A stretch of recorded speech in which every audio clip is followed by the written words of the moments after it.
Dans la réserve du musée savoisien à Chambéry, l'été se prépare activement, notamment en vue de l'exposition Les Pieux dans l'eau, qui sera une des animations programmées à la Maison du Lac d'Aiguebelette, en marge des championnats du monde d'aviron 2015, avec la volonté de valoriser les richesses des sites archéologiques lacustres de Savoie, classés au patrimoine de l'UNESCO depuis 2011.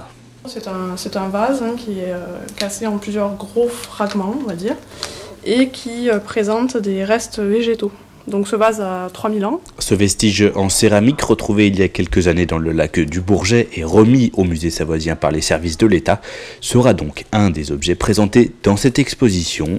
Ceci après une phase de restauration préalable pour un vase riche en informations sur la vie de nos ancêtres. L'idée, c'est de faire restaurer cette céramique pour qu'elle soit compréhensible par le public, tout en respectant les exigences scientifiques, c'est-à-dire qu'il ne faut pas perdre de vue les numéros, qui ont un sens quand même pour les scientifiques, de savoir à quel endroit ils ont été trouvés par exemple, et il ne faut pas non plus contaminer les restes végétaux qui pourront faire l'objet d'analyses par la suite.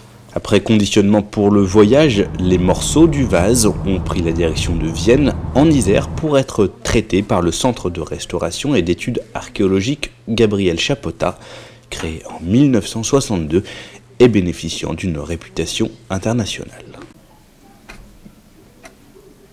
Et après une semaine de travail méticuleux, le vase commence à reprendre une forme intelligible.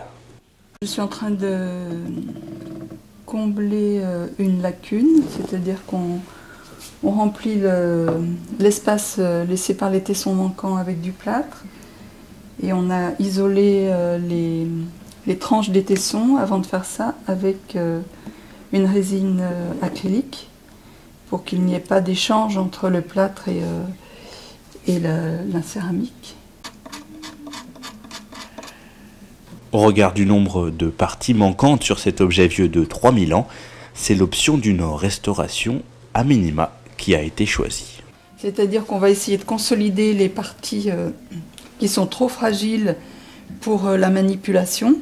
Sinon, on va laisser certaines lacunes sans comblement, parce que déjà ça raconte un peu l'histoire de l'objet, qui est un objet archéologique, donc découvert tel quel.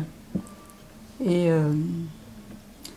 puis, ce sont des objets assez fragiles, parce que les pattes des vases protohistoriques souvent ne sont pas très cuites, et donc on essaye d'intervenir le moins possible. Et pour voir le vase dans sa forme de restauration définitive, rendez-vous donc à la Maison du Lac d'Aiguebelette du 19 juin au 21 septembre 2015.